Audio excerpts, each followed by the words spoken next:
Hey, FlimsyLunchTray here, and welcome to World of Warships for another intermediate player guide series video today.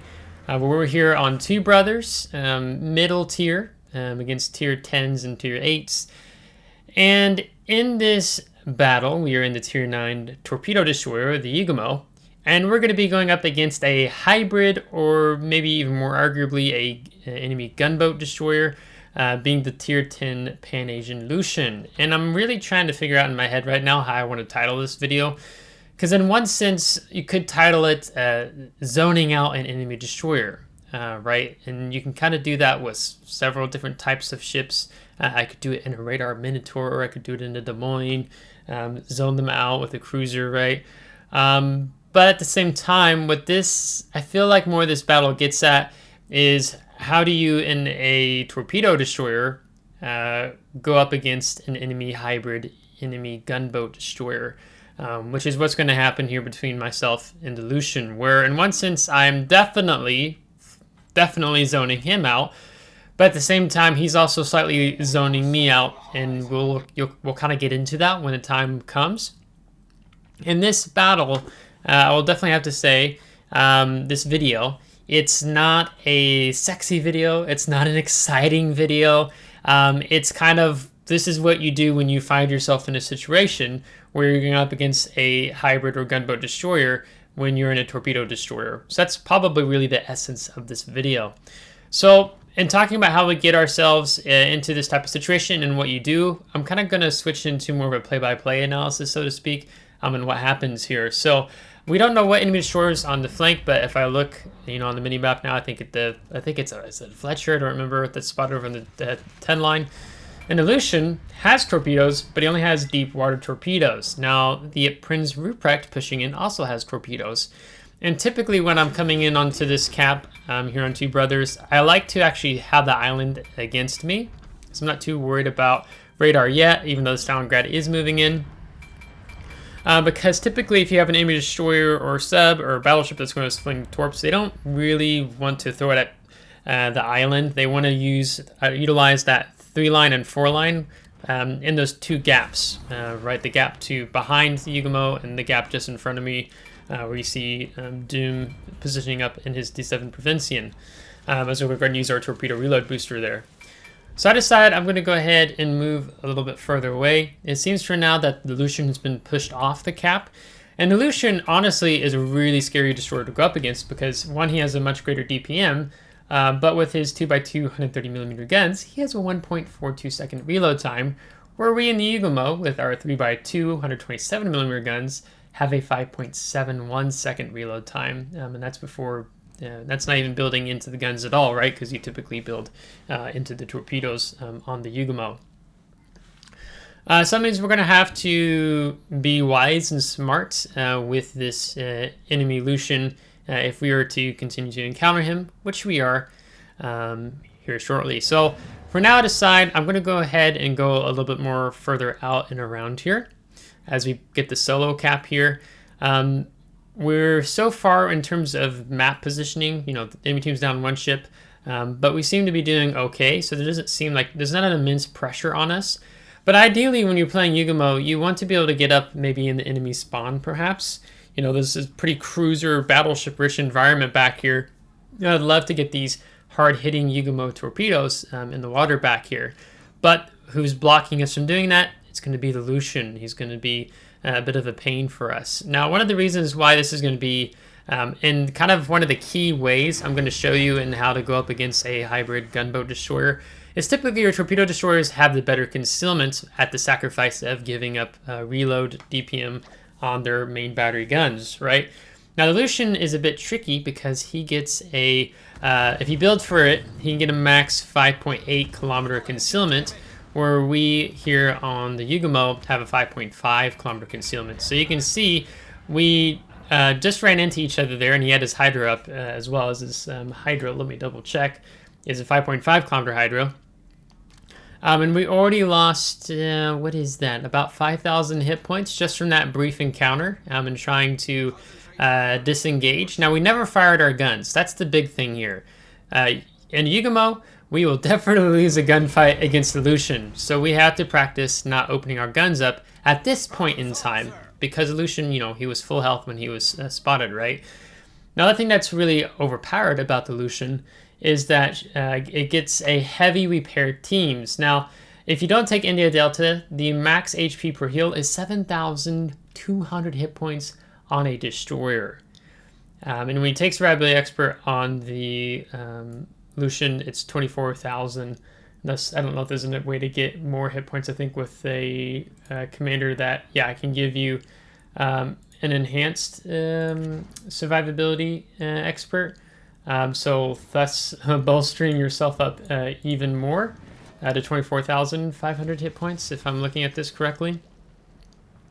And now he doesn't just get one of those heals, he gets 3 of them. He can get 4 if he takes Superintendent. So I know he has this really powerful heal, which isn't great for us, in addition to having pretty good concealment as a dockyard ship. So we're going to just call him out again. And this is when I realized I'm not going to be able to make any progress, really meaningful progress on this flank because of the Lucian being here. He's zoning me out, as again, we're not going to use our main battery guns. And we're going to use our damage control party as soon as I know I'm stepping outside of his concealment. Or my concealment of him. So it's 5.5, and then if I have a fire, then of course our concealment blooms. So we want to make sure we stepped out of it and then use the DCP before maybe he gets more shots off on us.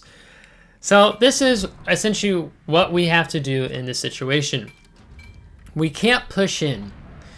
And either we can have that enemy Lucian, you know, he was sailing away, maybe he comes back about in, so we're going to be looking over our shoulder. I'm going to be inching up forward little by little.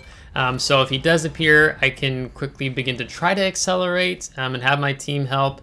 While at the same time, he could also circle back more around towards where the Montana is and come in on the side, so on and so forth. So we can't push. We've pushed twice. We've run into him twice. We went from 19,000 hit points, 14,000 hit points to 7,900 hit points. So we lose the game of pushing into a hybrid gunboat destroyer. It is not worth it in our case. So we have to play more passively as a result. Hence the not exciting, not a sexy gameplay. But we're still doing okay. Our team has a 200 points lead. As we just take out that enemy Montana and also take out the enemy Brisbane. So there's no pressure on us, right? So me inching forward continually, see now he's pushed into us, and I can simply begin to accelerate away. Now it's up to him, does he want to open up on us here or not? So you can see I'm speeding up, I'm slowing down. He's getting punished for pushing into me.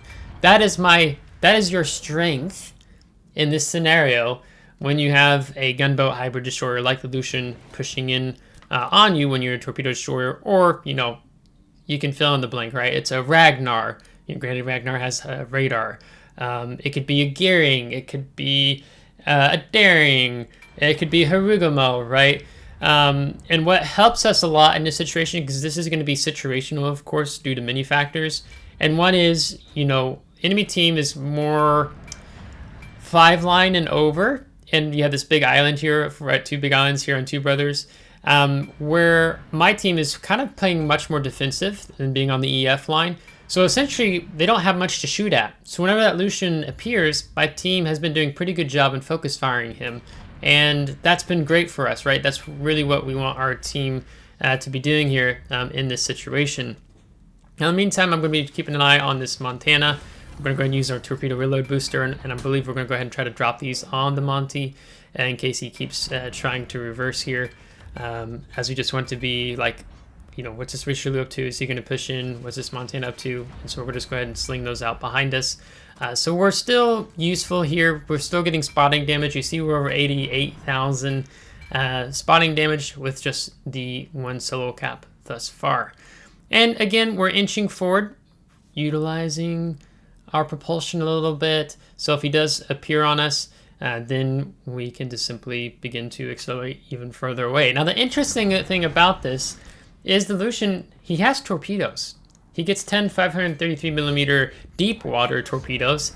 And as far as I can tell, he never ends up using them here. Now, it could be that they both got incapacitated, permanently incapacitated on him, and that's why we're not seeing the deep water torpedoes. Or he's like, it's not worth it because, you know, we in a destroyer won't take any hits from the deep water torpedoes, and then I'll just be spotting the torpedoes for my teammates. That's the other thing we're kind of doing here. Beyond just zoning the Lucian out for being closer to our team, we're also zoning out, or we're keeping an eye on his torpedoes. If you were to use any, we can spot them early and giving our team notice to try to avoid and dodge them. Now, I said earlier that, you know, here we're zoning out the Lucian. He's partly zoning me out, right? I can't move full back into enemy spawn, but he's not preventing me from getting torpedoes off towards the enemy team that are more in that central line on the Bravo cap. So he's kind of is zoning us out, but not entirely, not to quite to the same extent we were zoning him out. And Lucian has to play smart because he doesn't have smoke, right? And we don't have smoke either, so we also have to play smart. So when you're in a situation like this with a hybrid Gunboat Destroyer, you know, we don't win the gunfight. We play to our strengths, which is our concealment. And in this situation, we have to rely on our teammates to be able to help focus him down to maybe getting the Lucian low enough where we can begin to open up and use our guns. So immediately pop the engine boost here. We get picked up by his Hydro again. And we're going to go ahead and accelerate directly away. I decide, let's go ahead and just pop a rack over there just in case. And then we're going to immediately slow down. Because we'd like to try to keep the Lucian continually spotted for our teammates, but he's low enough now. I'm like, this is the time to go ahead and open up with 4 of our 627mm guns. They don't reload very fast, but it's the IJN high explosive, and it tends to hit, has a decent alpha strike to it, if you will. So our Napoli takes him out with the secondaries, and that's fantastic. So I kind of genuinely wonder if he never uses torpedoes because both of his torpedoes tubes got incapacitated, which would totally suck, but I could totally see that happening in a situation because he took a lot of damage because he definitely was burning through that another heal there at the end with that heavy repair team. So now with the Lucian gone, we can move in and apply more pressure here to the enemy team. At this point, it's a 6 versus 4, and we have 3 of the 4 caps here on Two Brothers. So just understand when you are in this type of situation, I mean, one, we play to the strengths of a Torpedo Destroyer, which typically is her concealment. We don't want to take a gun engagement with a hybrid Gunboat Destroyer that's just simply going to outtrade us. We don't have any heals. In this situation, we don't have any smoke to be able to go dark. But wouldn't be so great if we did smoke up there when Lucian's around, because Lucian has that 5.5 kilometer hydroacoustic search, and if he builds for it, he can make it last for like I think about action time of 145 seconds, over 2 minutes. So we do have to be mindful of that fact as well. So we have to respect that particular destroyer, because he could definitely put the hurt on us really quickly. And we even lost more hit points there at the very end, right? Even though we were able to dodge some of his shots, but I think he was panicking a little bit and not landing too many more shells very accurately. Now, the one part of this gameplay that's the big thing here, it's relying on your team. Typically what I say in World of Warships is try not to rely on your team, because it can be really frustrating when they just don't help you at all. So if you imagine if you're in this one-on-one scenario, like if I'm facing the Lucian and I'm just simply alone or not going to rely on my team, then I might have to play that more differently, right? I can't take the engagement with the Lucian because ultimately I'll lose the gunfight. But in that situation I was, and that's part of why I talked about it can be situational in those type of engagements. But generally, this is my intermediate advice in playing World of Warships. If you find yourself in that type of situation with Gunboat Destroyer, just turn away. You have the concealment advantage, typically you always should, and then just move away from him as he pushes into you and play accordingly. And in that situation we could, because we did have teammates we could in that situation rely on. So that being said, where do you think we placed on the team score, right? It wasn't exciting gameplay. It wasn't sexy gameplay. It was rather relaxed. It was rather passive. Granted, we did get 2 solo caps. We did get a destroyed on the Montana, and we got, I think, over 100,000 spotting damage. Well, maybe you're surprised. We placed top of the team behind the very overpowered Yodo. Just beneath us with over 1800 base XP. So as a whole, the team did relatively well. Carrying here, and even the Lucian managed to get third slot on the enemy team, and we only managed to damage 2 ships, and 116,000 spotting damage is what we took, or did, all said and done. And then going into the credits XP, not going to be a lot, but this is what you can see with credits, with the premium account, excuse me. So that is being a Torpedo Destroyer going up against a hybrid Gunboat Destroyer or Gunboat Destroyer. Depends on which take you want to look at Lucian, because she has guns that can reload really fast, and you can make that a quite scary gunboat, or you can make it a blend of a really strong gun torpedo hybrid destroyer there as well. So that's just my advice, because, you know, Yugamo has been in the game very long time, and you have these newer ships, you know, like you have the Lucian, the Ragnar, ships like that are going to be very difficult to go up against, especially when Ragnar can just stealth radar you, right? Then you're like, how am I supposed to play that in the Yugamo? Yeah, it can be really frustrating, and you just can't be pushing into ships like that.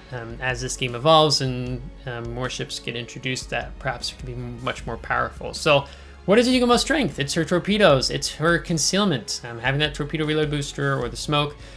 So you play her to her strengths, and that's how you try to use those to your advantage when you go up against other destroyers who have strengths in different areas. So with that being said, I hope you liked today's video. If you did, give a thumbs up. If you didn't, give a thumbs down. Subscribe if you do want to see more. If you're subscribed, thanks so much. I really appreciate it. Thank you to my Patreon supporters, and until next time, take care.